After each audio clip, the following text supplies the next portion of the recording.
bit of a loner and a really big hockey fan.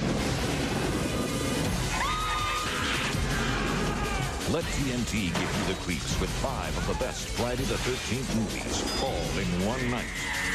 Try and survive a Friday the 13th marathon, starting 1 week from tonight at 8 on TNT. Brought to you by Godzilla through Columbia TriStar Home Video. So many things change in my life, including the way I enjoy the Friday the 13th films. If you were to ask me which films I liked initially seeing them, my list would be totally different from what you're about to see today. And throughout the years, certain entries that I might have loved, I kind of fall out of love, and some of the entries that I have straight up negative opinions on, my tastes have changed and I've grown to really like some of those films. So what we're going to do today for Halloween 2025 is revisit the Friday the 13th franchise, a franchise that I love so dearly. Let's get into it, guys. This is my ultimate Friday the 13th franchise ranking, and hopefully this is the last time I ever do this without a new film in the series. Freddy vs. Jason is a film I think I enjoy talking about more than actually sitting down and watching it. Now, don't get me wrong, there's really no film in this series that I think is just straight up bad. But once you start to really study what happened with this film, you can't help but color your response. There's also things in this that will forever bother me, probably as long as I live. I understand Jason died by drowning, but if you watch any Friday the 13th sequel, you'll notice that Jason isn't necessarily afraid of water, to say the least. Hell, the ending of Part 6 is an epic battle with Jason coming in and out of the lake. It's just one of those things that makes me question, why did these producers let this happen? It's not the writer's fault. They've gone on record stating that that's not what their script necessarily had in it. It feels somewhat insulting. I also think that while Ken Kirzinger is nowhere near a bad Jason, there's just a better way we could have gone about this. I understand Freddy has a lot of personality and he kind of steals the spotlight in any movie he's in, but that doesn't mean you have to make Jason literally like Frankenstein. There's just alternatives we could have done here. Fortunately, the way this movie came out is better than a lot of the old scripts that I read in the Slash of the Titans book, so I guess I can't complain too much, because this film almost went in some silly directions. Jason X has the distinction of being one of the most torrented films of all time. This movie was filmed in the late 90s and the film snuck online where people started downloading it, and I can't help but feel that it definitely damaged the box office returns. That's not to say that Jason X was a flop by any stretch. Was it the most successful? Absolutely not. But I don't think there's ever been an actual Friday the 13th entry that was a straight up flop in the theater, which is just a cool thing to think about. People ask why they sent Jason into space. To me, it's pretty clear. They needed to keep the character alive while prepping Freddy vs. Jason, and they couldn't do anything to mess with the timeline or anything that could make people think, well, why would this be happening if Jason just did this in a previous entry? So putting the film way into the future is a safe bet. Yeah, it's always looked at as a place where franchises go to die, but Jason X is anything but dead. What a fun entry. Yeah, it's not that high on the list, but let's be honest, there's a lot of great Friday the 13th films. The thing I like about this film is definitely the way that it just knows what it is. It doesn't take itself seriously at all, and I think it's really funny. The only thing is, when I hear people talk about this film, they talk about it like Jason X is trying to take itself seriously. Nothing could be further from the truth. Now, the way this film was written initially by Todd Farmer was supposed to be more scary. I feel like the producers, Sean and even Jim Isaac, knew, we can't try to be serious, we're in space for God's sakes. This film is extremely entertaining. I also really like the look of Uber Jason. This film feels really nostalgic to me now. It was the first Friday I saw in the theater, and it absolutely scared the hell out of me. So while Jason X can't be in my top 5, that doesn't mean I can't show a lot of love for it. I always feel bad having Jason Takes Manhattan lower on my lists because I love this film. I just feel like I have to be pragmatic about this. I can't take a film that has some of the worst kills in all of the franchise's history at a high spot.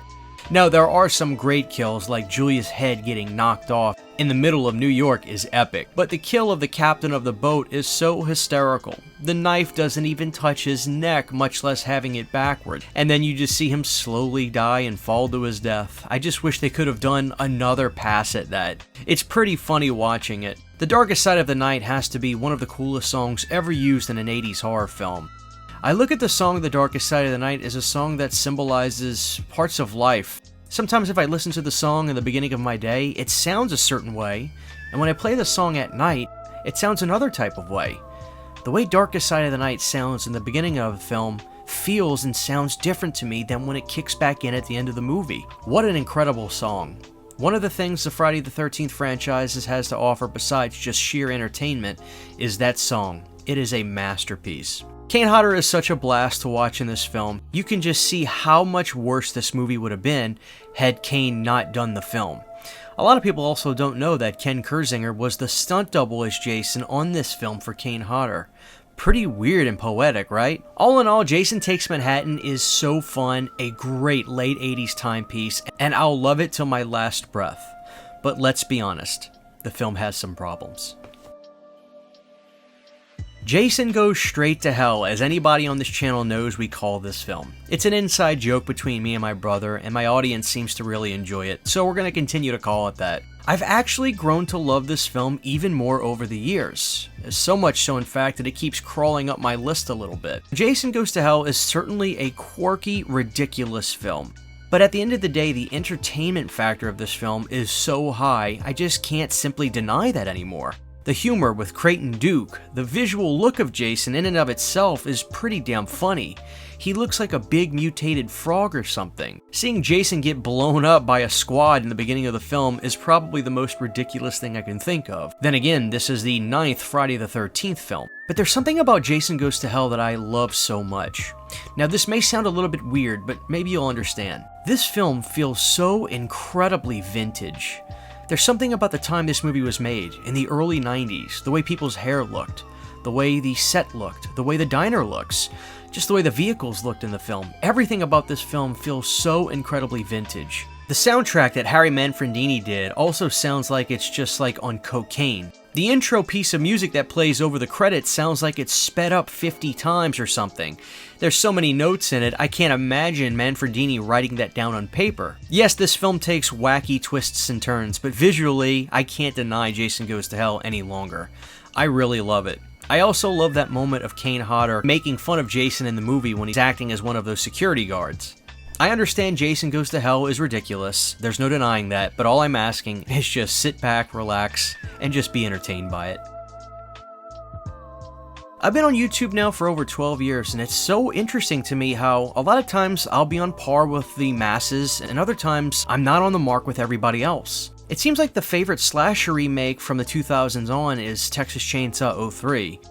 Mine is clear, in a way, Friday the 13th, 2009. One of the big contentions people have is that the film feels cookie cutter.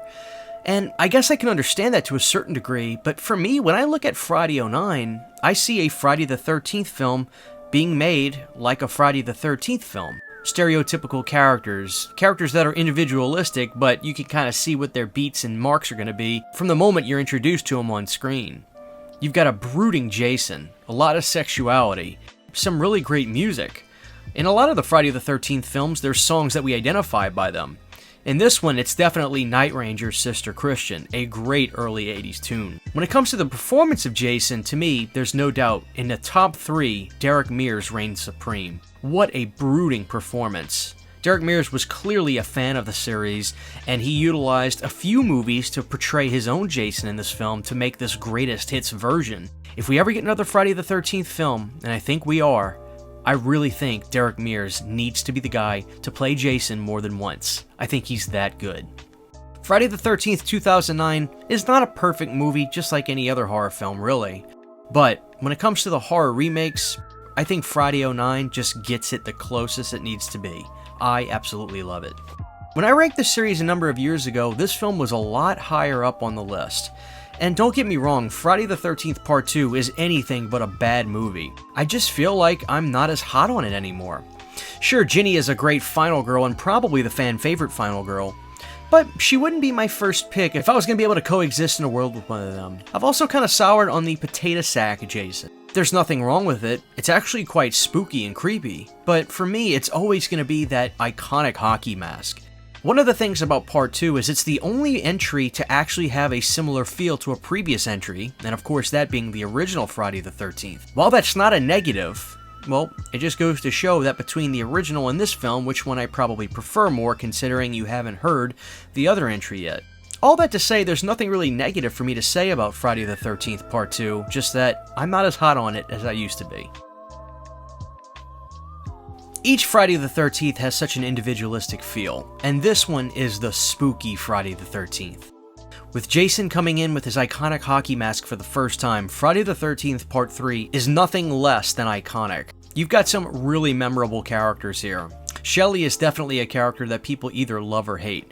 I think these characters are necessary to carry you through the film. If you just like all the characters as you're going along, something just doesn't seem right, in my opinion. You gotta have somebody that shakes things up. There's some really cool twists and turns with this one. You've got some added elements with the biker gang, adding some levity to our protagonists in the film. They raise the stakes by having one of the girls actually be pregnant, thinking to yourself as an audience member, there's no way this girl's gonna get killed, right? That's double homicide by Jason. Richard Brooker has to be one of the more underrated Jason performers. He just portrayed the character in a way that you'll never see done after this. It's one of those spooky, ghost-like performances, but when he's on screen and you see him, you can see and feel the sheer force that this Jason would have. I wouldn't say Part 3 is underrated by any means, but it's definitely a tour de force. I love Friday the 13th 3D. As an Alice Cooper fan, I'd be ashamed if this film was any lower than where it's at now. That is Friday the 13th Part 6. CJ Graham comes in and portrays this military-like Jason that surprisingly works a military-style Jason. Not sure how that would go over. But the second you see the intro of this film, which might I add, I think the intro of Part 6 is the greatest intro in any Friday the 13th film, with Jason coming straight out of that ground, stand straight up, at attention, ready to fight.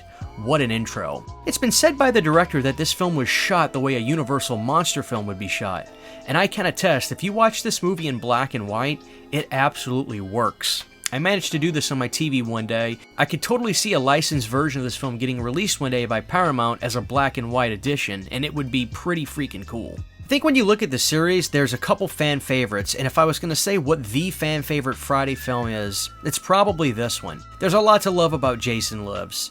This is the popcorn entry, the one that's the most fun to watch with friends. It's got the right sensibility, it's so fun and atmospheric, and it's just a damn good slasher film. It had some things going against it, having to replace an actor who played Tommy in the previous one where Tom Matthews comes in and does, quite frankly, as good, if not maybe the best job out of any of them. His love interest in this film works just as good.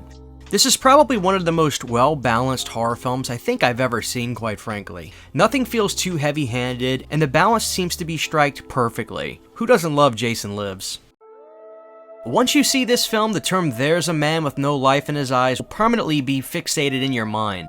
Friday the 13th Part 5 has no business being as good as it is.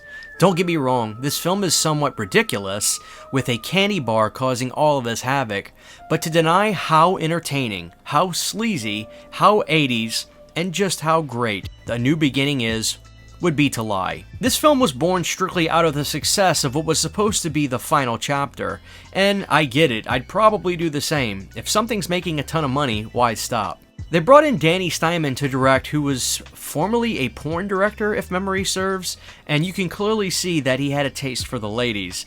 Debbie Sue Voorhees is certainly a fan favorite in this series, and for a couple good reasons. But in all seriousness, I think every scene in this film is hysterical. Friday Part 5 is probably the most quotable Friday film of all of them. There are so many hysterical lines from Reggie the Reckless, his older brother Demon. Even Ethel has some iconic lines, albeit she's only in the film for a short period of time. That's just how funny Friday the 13th Part 5 is. There are people who don't like this film, but I've never heard anybody say Part 5 is boring. What a great 80s horror film.